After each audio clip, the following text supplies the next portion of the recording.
Esta é a palavra do Senhor. Então lhe perguntaram: o que devemos fazer com você para que o mar se acalme? Disseram isto porque o mar ia se tornando cada vez mais tempestuoso. Jonas respondeu: peguem-me e me lancem no mar, então o mar ficará calmo, porque eu sei que por minha causa esta grande tempestade caiu sobre vocês. Em vez disso, os homens remavam, esforçando-se por alcançar a terra, mas não podiam, porque o mar ia se tornando cada vez mais tempestuoso contra eles. Então clamaram ao Senhor e disseram: Ah, Senhor, rogamos-te que não nos deixe perecer por causa da vida deste homem, e não faças cair sobre nós este sangue inocente, porque tu, Senhor, fizeste o que foi do teu agrado. Em seguida, os marinheiros pegaram Jonas e o lançaram no mar, e a fúria do mar se acalmou. Então esses homens temeram muito o Senhor, ofereceram sacrifícios ao Senhor e fizeram votos.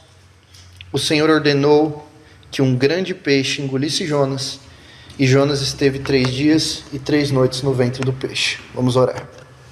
Pai, eis aqui a tua palavra, inspirada por ti, pelo teu Santo Espírito, e nós pedimos que o mesmo Espírito que inspirou este texto nos ilumine agora este texto, para que nós aprendamos com ele e sejamos santificados por meio dele.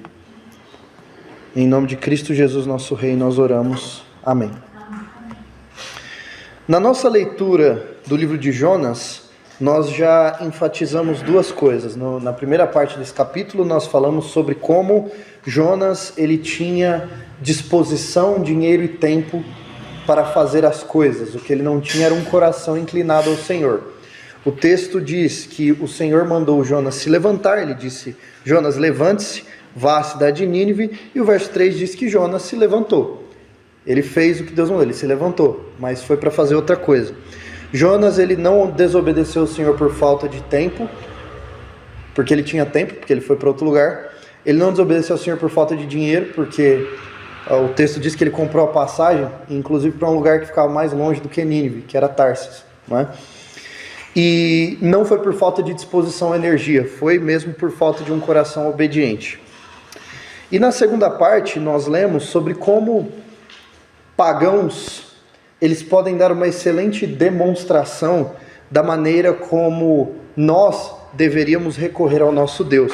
Quando nós lemos que enquanto cada um desses pagãos no navio estavam orando aos seus deuses e pedindo aos seus deuses que acalmasse o mar, e ao mesmo tempo eles jogavam a carga fora do navio, que mostrava que eles tinham uma vida de oração a deuses falsos, mas eles tinham a atitude de orar. E eles tinham também aquele efeito da oração, que é te fazer agir em prol daquilo que você está orando a respeito, porque ao mesmo tempo que eles clamavam aos seus deuses, eles jogavam a carga fora do navio, ao passo que Jonas, o único que cria num Deus verdadeiro, nem trabalhava e nem orava, estava dormindo e não orando, correto? E tanto esses pagãos dão a Jonas uma demonstração da maneira como ele deveria servir ao Deus dele, que eles é que chamam Jonas, acordam Jonas, e ainda mostram para Jonas a tolice dele, quando eles falam: de onde você é?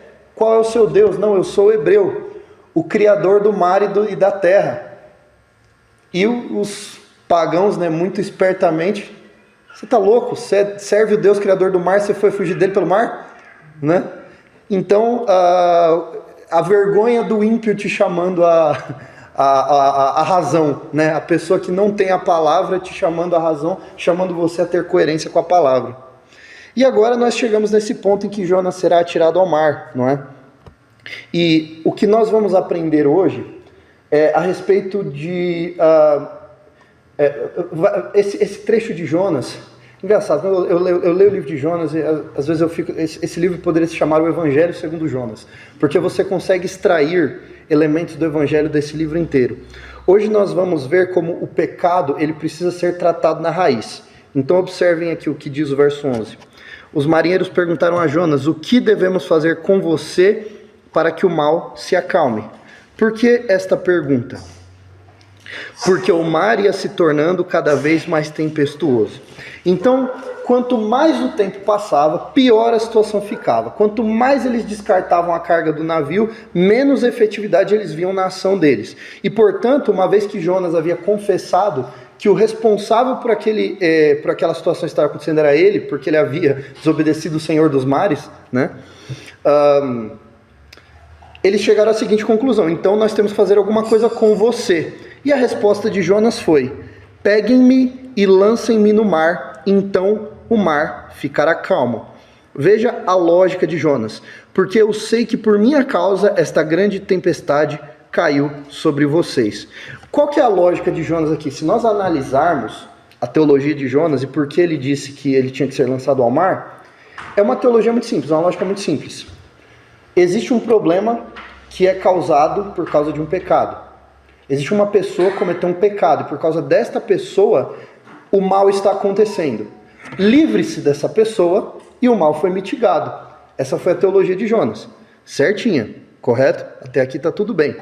Só que os marinheiros não quiseram jogar Jonas no mar de primeira, porque o verso 13 nos diz que em vez disso, eles remavam esforçando-se para alcançar a terra, mas não podiam porque o mar ia se tornando cada vez mais tempestuoso contra eles. A primeira reação desses marinheiros então não foi escutar Jonas. Eles perguntaram a Jonas: o que eu devo fazer? O que nós devemos fazer contigo? Jonas respondeu e eles não fizeram. Acontece que Jonas ele tinha razão. Ele tinha que ser jogado no mar. Mas quando nós lemos, por exemplo, em Provérbios capítulo 21, verso 30, nós lemos que não há sabedoria, nem entendimento, nem conselho contra o Senhor. Ou seja, não há nenhum tipo de atitude, não há nenhum tipo de ação que você possa tomar que vá contra o Senhor que prospere. Isso não existe, isso não acontece. Portanto, eles podiam continuar tentando fazer o que fosse, eles podiam ficar tentando espiar aquele mal da maneira como fosse. Enquanto a raiz do problema não fosse eliminada, não haveria efetividade naquela ação. Jonas era a raiz do problema. O problema não era só a carga do navio. O problema não era nenhum dos deuses a quem eles estavam orando, porque os deuses a quem eles estavam orando não existem. O problema era um pecador contra o Deus eterno, e esse pecador tinha que ser eliminado. Portanto, não havia nada que eles pudessem fazer. Então, olha que interessante, os pagãos clamaram ao Senhor e disseram. Algo surpreendente no livro de Jonas é que a primeira vez que nós vemos alguém orando ao Deus verdadeiro são os pagãos. Não é o servo de Deus, o que é uma grande vergonha, né? Eles oraram. Os marinheiros oraram e disseram: Ah, Senhor, rogamos-te que não nos faça perecer por causa da vida deste homem, e não faças cair sobre nós este sangue inocente. O apelo que eles fizeram ao Deus de Israel, ao Deus de Jonas, foi que o Senhor não derramasse sangue inocente. É engraçado porque o livro de Deuteronômio fala de uma oração parecida que o povo de Israel faz, em Deuteronômio capítulo 21, verso 8. Espia o teu povo Israel, ao qual redimiste, ó Senhor. Espia a teu povo Israel, ao qual remiste, ó Senhor, e não imputes o sangue inocente derramado no meio do teu povo. É um pedido, um apelo a Deus que seja justo, que não castigue o pecado de um em outra pessoa. E aí nós podemos lembrar, por exemplo, do apelo que Abraão fez a Deus quando Deus estava para destruir Sodoma e Gomorra. Ó Senhor, o Senhor vai destruir o justo com o ímpio? Longe de ti fazer uma coisa assim. Poupe o inocente e não castigue o culpado. O apelo é um apelo correto. Já foi um apelo correto já na época que Abraão pediu para Deus não destruir Sodoma e Gomorra por causa dos justos que ali habitavam. E por isso Deus disse: justo, encontre os justos, né? E não tendo encontrado os justos, Deus fez o que tinha que fazer, porque ninguém ali era inocente. Mas aqui, conforme os marinheiros entenderam, eles entenderam quem era Deus. Tu, Senhor, fizeste como do teu agrado, foi o Senhor quem mandou essa tempestade, portanto o Senhor faz o que quer. E aí os marinheiros, mais uma vez, olha, é impressionante a coerência da teologia desses marinheiros, exceto pelo fato que eles adoram deuses errados. Antes eles estavam orando aos seus deuses para acalmarem a tempestade e se desfazendo da carga. Aqui eles oraram ao Deus verdadeiro e entregaram ao Deus verdadeiro exatamente o que o Deus verdadeiro queria. Eles oraram, pediram misericórdia de Deus, do Deus de Israel, e jogaram Jonas fora. exatamente o que eles estavam fazendo antes. A diferença é que agora eles jogaram a carga certa no mar, né? Antes eles estavam jogando a carga errada. É o que diz o verso 15. Em seguida os marinheiros pegaram Jonas e lançaram ao mar, e a fúria do mar se acalmou. Quando o Deus de Israel recebeu exatamente aquilo que ele exigiu por aquele pecado, a fúria se acalmou. Então o verso 16 diz: então esses homens temeram muito ao Senhor, ofereceram sacrifícios ao Senhor e fizeram votos. Alguns comentaristas creem que isso aqui é uma conversão, que eles se converteram ao Deus de Israel. Outros simplesmente creem que eles, no ímpeto religioso deles, eles já eram pagãos que ofereciam sacrifícios a Deus, aqui só ofereceram mais um ao Deus que aparentemente acalmou o mar. Se isso aqui é uma conversão de fato, um novo nascimento ou não, nós não sabemos. O que nós sabemos foi que Deus demonstrou a sua fúria, demonstrou o seu poder e eles temeram. E eles temeram ao Deus verdadeiro. E aí o Senhor ordenou que um grande peixe engolisse Jonas, e esta trama de Jonas dentro da barriga do peixe, nós falaremos mais na semana que vem. Qual é o ponto cerne desse texto aqui? Se vocês olharem, é uma grande discussão sobre de quem é a culpa. Sobre quem é o responsável, por causa de quem isso aqui está acontecendo. E enquanto o problema real não foi expurgado, a consequência não foi aplacada. Ela se manteve. Esses marinheiros jogaram para fora do navio tudo que eles puderam para tentar acalmar a tempestade. Oraram aos deuses que deu, conforme eles puderam para acalmar a tempestade. Mas enquanto o verdadeiro problema não foi eliminado, o problema não foi resolvido. O que tem isso a ver com a nossa fé? Meus irmãos, a gente pode aprender duas coisas daqui. A primeira é o reconhecimento de Jonas de que a culpa era dele. Muitas vezes nós olhamos para as situações ao nosso redor, para os problemas ao nosso redor, e nós temos muito a lamentar por causa da maneira caótica como o mundo ao nosso redor está, pelo quão tempestuoso o mundo ao nosso redor está. E pouquíssimas vezes nós percebemos que os causadores da tempestade somos nós mesmos. Pouquíssimas vezes nós percebemos que o motivo pelo qual estamos em uma situação tempestuosa, às vezes, é culpa nossa mesmo. Às vezes nós somos os causadores daquela tempestade, nós somos o problema. Nós precisamos ser expurgados. Muitas vezes nós somos como Jonas, a pessoa que causou o caos ao redor. E enquanto não houver o reconhecimento de que o problema somos nós, essa situação não será resolvida. Mas aí é que entra o Evangelho. Porque tal qual, enquanto Jonas não foi excluído daquele navio, o problema não foi resolvido, assim também, enquanto o homem pecador ele não é expurgado, eliminado deste planeta, este planeta não terá solução. O principal problema deste planeta é o ser humano e o seu pecado.